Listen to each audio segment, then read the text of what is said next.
ಎಷ್ಟು ಮಳೆ ಹೋಯ್ತಾ ಇದೆ. ಮಳೆ ಹೋಯ್ತಾ ಇದೆ. ಮನೆ ಮೇಲ್ಗಡೆ ಮಾಡಬೇಕಾಯ್ತು, ಸೊ ಮನೆ ಒಳಗಡೆ ಮಾಡ್ತಾ ಇದ್ದೀವಿ. ಇಷ್ಟು ಮಾಡಿಬಿಟ್ಕೊಂಡಿದ್ದೀವಿ, ಕರೆಂಟ್ ವೆಯ್ಟ್ ಮಾಡ್ತಾ ಇದ್ದೀವಿ. ಎಲ್ಲ ಈಗ ಲೊಕೇಶನ್ ಮತ್ತೆ ಚೇಂಜ್ ಆಯಿತು. ಲೊಕೇಶನ್ ಕೆಳಗಡೆ ಇತ್ತು, ಈಗ ಆಲ್ರೆಡಿ ಈಗ ಮತ್ತೆ ಮೇಲೆ ಹಿಡಿದ್ರು.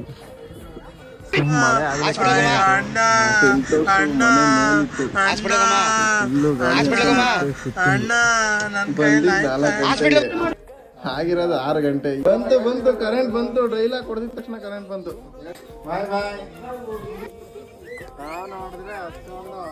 ಸೊ ಎಲ್ಲ ಕಸ್ಟಮರು ಸೇಮ್ ಡೆಕೋರೇಷನ್ ಹೇಳ್ತಾರೆ, ಬಟ್ ನಮ್ಗಿದು ಸೇಮೇ. ದಿನ ಮಾಡಿರ್ತೀವಿ, ಬಟ್ ಅವ್ರಿಗಿದು ಹೊಸ ಡಿಸೈನು, ನಮ್ಗಿದು ಒಂದೇ ಡಿಸೈನು. ಮಾಡಿ ಬೇಜಾರಾಗಿರುತ್ತೆ. ಸೊ ಕೆಲವು ಕ್ಲೈಂಟು ಫ್ಯಾಮಿಲಿ ಮೆಂಬರ್ಗಿಂತ ಹೆಚ್ಚಾಗಿ ನೋಡ್ಕೊತಾರೆ.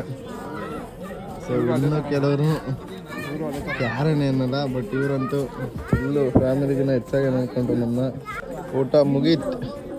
ಇವತ್ತಿನ ಲಾಗ್ ಕಂಪ್ಲೀಟ್. ಸೊ ಮನೆಗೆ ಹೋಗೋದೊಂದು ಬಾಕಿ ಇದೆ.